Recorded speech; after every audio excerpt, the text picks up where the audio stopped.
ಹಾವೇರಿಯಲ್ಲಿ ಹೋರಿ ಬೆದರಿಸುವ ಸ್ಪರ್ಧೆಯಲ್ಲಿ ದುರಂತ ಸಂಭವಿಸಿದೆ. ಈ ಕುರಿತು ಒಂದು ಬ್ರೇಕಿಂಗ್ ನ್ಯೂಸ್ ಬರ್ತಾ ಇದೆ.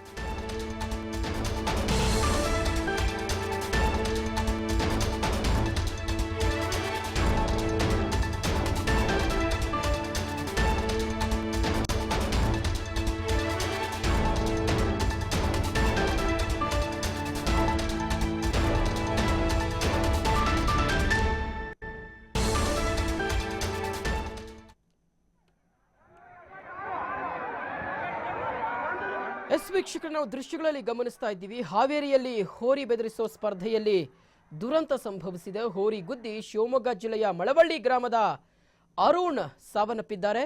ಹಾವೇರಿ ಜಿಲ್ಲೆಯ ಮಾಸಣಗಿ ಗ್ರಾಮದಲ್ಲಿ ಈ ಒಂದು ಹೋರಿ ಸ್ಪರ್ಧೆಯನ್ನು ನಡೆಸಲಾಗ್ತಾ ಇತ್ತು.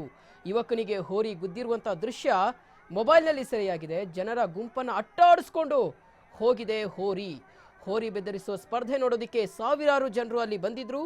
ಒಂದು ಕಡೆ ಆ ಹೋರಿ ಬೆದರಿಸೋ ಸ್ಪರ್ಧೆಯನ್ನು ತಾವು ಗಮನಿಸ್ತಾ ಇದ್ದೀರಾ, ದೃಶ್ಯಗಳನ್ನು ಗಮನಿಸ್ತಾ ಇದ್ದೀರಾ. ಮತ್ತೊಂದು ಕಡೆ ಮೃತ ಅರುಣ್ನ ಭಾವಚಿತ್ರವನ್ನು ಸಹ ಗಮನಿಸ್ತಾ ಇರ್ತಕ್ಕಂಥದ್ದು. ಈ ಒಂದು ಘಟನೆ ಹಾವೇರಿಯಲ್ಲಿ ನಡೆದಿದೆ. ದೊಡ್ಡದಾದಂಥ ದುರಂತ ಅಲ್ಲಿ ಸಂಭವಿಸಿರ್ತಕ್ಕಂಥದ್ದು.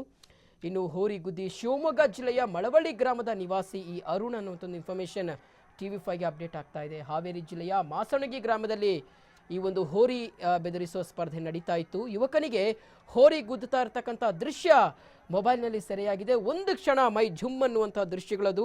ಯಾವ ರೀತಿಯಾಗಿ ಸಹಸ್ರಾರು ಸಂಖ್ಯೆಯಲ್ಲಿ ಜನರು ಅಲ್ಲಿ ನೆರೆದಿದ್ದಾರೆ ಅನ್ನುವಂಥದ್ದು ಕುತೂಹಲ, ಇಂಟ್ರೆಸ್ಟ್ ಇದ್ದೇ ಇರುತ್ತೆ ಅಲ್ಲಿ.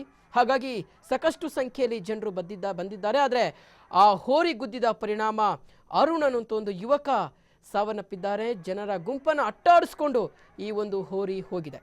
ಇದೇ ವಿಚಾರಕ್ಕೆ ಸಂಬಂಧಪಟ್ಟಂತೆ ಮತ್ತಷ್ಟು ಅಪ್ಡೇಟ್ಸ್ನ ಕೊಡಲಿಕ್ಕೆ ನಮ್ಮ ಕರೆಸ್ಪಾಂಡೆಂಟ್ ರಾಜು ಇದೀಗ ದೂರವಾಣಿ ಸಂಪರ್ಕದಲ್ಲಿ ಜಾಯ್ನ್ ಆಗ್ತಿದ್ದಾರೆ. ರಾಜು, ನಿಜಕ್ಕೂ ಹೋರಿ ಬೆದರಿಸುವ ಸ್ಪರ್ಧೆಯಲ್ಲಿ ಒಂದು ದುರಂತ ಸಂಭವಿಸಿರ್ತಕ್ಕಂಥದ್ದು, ಏನು ಹೇಳ್ತಿದ್ದಾರೆ ಸ್ಥಳೀಯರು, ಏನು ಸಿಗ್ತಾ ಇದೆ ಇನ್ಫಾರ್ಮೇಶನ್ ಸಂಬಂಧಪಟ್ಟಂತೆ ರಾಜು?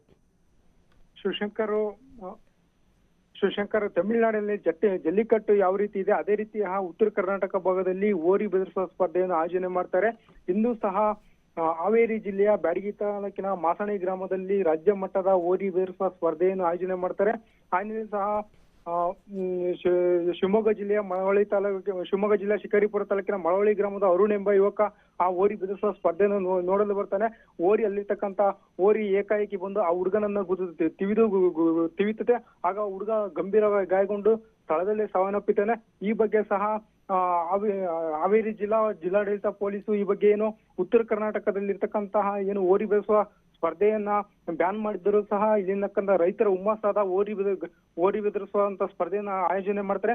ಇದಕ್ಕೆ ಪ್ರಮುಖವಾಗಿ ಹೇಳ್ಬೇಕಂದ್ರೆ ಪೊಲೀಸ್ನವರು ಎಲ್ಲ ಕಡೆ ಕಣ್ಮುಚ್ಚಿ ಕುಳಿತಿರಂತ.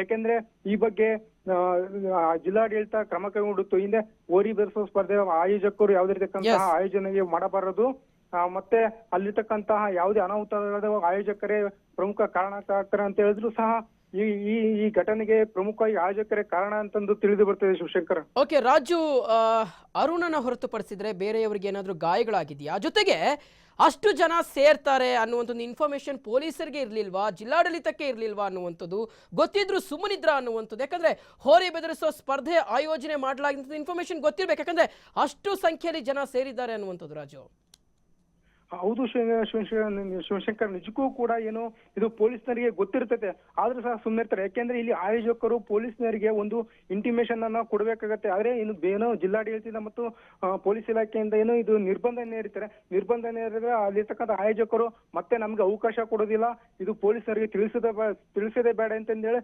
ಅಲ್ಲಿರ್ತಕ್ಕಂಥ ಊರಿನ ಗ್ರಾಮಸ್ಥರಲ್ಲಿ ಇರ್ತಕ್ಕಂಥ 10-15 ಆಯೋಜಕರು ಸೇರಿ ಅಲ್ಲಿ ಏನೋ ಆಯೋಜನೆ ಮಾಡ್ತಾರೆ. ಆಗ ಅಲ್ಲಿ ಆಯೋಜನೆ ಮಾಡಿ ಪೊಲೀಸರಿಗೆ ಇನ್ಫಾರ್ಮೇಶನ್ ತಿಳಿಸಿದ್ರೆ ಇಲ್ಲಿ ಬ್ಯಾನ್ ಆಗುತ್ತೆ ಅನ್ನೋ ಕಾರಣಕ್ಕೆ ಯಾವುದೇ ಇರ್ತಕ್ಕಂಥ ಪ್ರೊಟೆಕ್ಷನ್ ನೀಡದೆ ಅಲ್ಲಿರ್ತಕ್ಕಂಥ ಗ್ರಾಮಸ್ಥರೇ ಹೋರಿ ಬೆದರಿಸುವ ಸ್ಪರ್ಧೆಯನ್ನು ಹಮ್ಮಿಕೊಳ್ತಾರೆ. ಆ ಘಟನೆ ಇವತ್ತು ಪ್ರಮುಖವಾಗಿ ರಾಜ್ಯ ಮಟ್ಟದ ಏನು ಮಾಸಣಗಿ ಗ್ರಾಮದಲ್ಲಿ ಏನು ಆಯೋಜಿಸಿದ ರಾಜ್ಯ ಮಟ್ಟದಲ್ಲಿ ಅರುಣ್ ಎಂಬ ಯುವಕ ಸತ್ತಿರೋದು ಒಂದು ದುರದೃಷ್ಟಕರ ಸಂಗತಿಯಾಗಿದೆ. ಶಿವಶಂಕರ್, ಈ ಬಗ್ಗೆ ಜಿಲ್ಲಾಡಳಿತ ಯಾವ ರೀತಿ ಮುಂದಿನ ಕ್ರಮ ಕೈಗೊಳ್ತದೆ ಅಂತ ಕಾದು ನೋಡಬೇಕಾಗಿದೆ. ಶಿವಶಂಕರ್, ಓಕೆ, ಅಂದ್ರೆ ಎಷ್ಟು ವರ್ಷಗಳಿಂದ ಈ ಒಂದು ಹೋರಿ ಬೆದರಿಸುವ ಸ್ಪರ್ಧೆಯಲ್ಲಿ ಏರ್ಪಡಿಸಲಾಗ್ತಾ ಇತ್ತು ಅನ್ನುವಂಥದ್ದು, ಜೊತೆಗೆ ಆಯೋಜಕರ ವಿರುದ್ಧ ಯಾವ ರೀತಿಯಾದಂತಹ ಕ್ರಮಗಳನ್ನ ಕೈಗೊಳ್ಳಬಹುದು ಅಂತ, ಯಾಕಂದ್ರೆ ಎಚ್ಚರಿಕೆಯನ್ನ ಕಾಷನ್ ಅನ್ನ ಕೊಟ್ಟಿತ್ತು ಜಿಲ್ಲಾಡಳಿತ, ಈ ರೀತಿಯಾಗಿ ಹೋರಿ ಬೆದರಿಸುವ ಸ್ಪರ್ಧೆನ ಮಾಡಬೇಡಿ ಅಂತ. ಆದ್ರೂ ಸಹ ಆಯೋಜಕರು ಇದನ್ನು ಆಯೋಜನೆ ಮಾಡಿದ್ರು ಅನ್ನುವಂಥದ್ದು. ಹಾಗಾಗಿ ಅವರ ವಿರುದ್ಧ ಯಾವ ರೀತಿಯಾಗಿ ಕ್ರಮಕ್ಕೆ ಮುಂದಾಗಬಹುದು ಅನ್ನುವಂಥದ್ದು ರಾಜು? ಶಿವಶಂಕರ್, ಕಳೆದ 20 ವರ್ಷದಿಂದ ಉತ್ತರ ಕರ್ನಾಟಕ ಭಾಗದಲ್ಲಿ ಹೋರಿ ಬೆದರಿಸುವ ಒಂದು ಕಾರ್ಯಕ್ರಮವನ್ನು ಹಮ್ಮಿಕೊಳ್ಳಲಾಗುತ್ತದೆ. ಈ ಹಿಂದೆ ಸಹ 2-3 ವರ್ಷಗಳಿಂದ ಬಹಳ ಕಠಿಣವಾಗಿ ಏನೋ ಈ ಹೋರಿ ಬೆದರಿಸುವ ಅನ್ನೋ ಕಾರ್ಯಕ್ರಮವನ್ನು ನಿರ್ಬಂಧನ ಮಾಡಿದ್ರು. ಆದರೂ ಸಹ ಕಳೆದ 2-3 ವರ್ಷಗಳಿಂದ ಏನು ಡಿಸೆಂಬರ್ ಇಂದ ಹಿಡಿದು ಯುಗಾದಿ ಹಬ್ಬ ಬರುವವರೆಗೂ ಸಹ ಉತ್ತರ ಕರ್ನಾಟಕ ಭಾಗದಲ್ಲಿ ಹೋರಿ ಬೆದರಿಸುವ ಸ್ಪರ್ಧೆಯನ್ನು ಆಯೋಜನೆ ಮಾಡ್ಕೊಂತ ರೈತರು ಆಯೋಜನೆ ಮಾಡ್ಕೊಂಡು ಬರ್ತಾರೆ. ಆದ್ರೆ ಪೊಲೀಸರು ಈ ಬಗ್ಗೆ ಕಂಡರೂ ಕಾಣದಂತೆ ವರ್ತನೆ ಮಾಡ್ತಿದ್ದಾರೆ. ಈ ಬಗ್ಗೆ ಜಿಲ್ಲಾಡಳಿತ ಯಾವ ರೀತಿ ಕ್ರಮ ಕೈಗೊಳ್ಳುತ್ತೆ ಅಂತ ಕಾದು ನೋಡಬೇಕಿದೆ. ಒಟ್ಟಾರೆಯಾಗಿ ಏನು ಇಲ್ಲಿರ್ತಕ್ಕಂತ ರೈತರ ಒಂದು ಹಬ್ಬವಾದಂತ ಹೋರಿ ಬೆದರಿಸುವ ಸ್ಪರ್ಧೆಗೆ ಕಡಿವಾಣ ಬಿದ್ದರೂ ಸಹ ರೈತರು ಹೋರಿ ಬೆದರಿಸುವ ಸ್ಪರ್ಧೆಯನ್ನ ಕಂಟಿನ್ಯೂ ಮಾಡ್ಕೊಂತಲೇ ಬರ್ತಾರೆ. ಇದ್ರ ಬಗ್ಗೆ ಪೊಲೀಸರು ಯಾವುದೇ ರೀತಿಯಂತಹ ಕ್ರಮ ಕೈಗೊಳ್ತಿಲ್ಲ ಶಿವಶಂಕರ್. ಓಕೆ ರಾಜು, ಧನ್ಯವಾದ ತಮ್ಮೆಲ್ಲ ಮಾಹಿತಿಗಾಗಿ.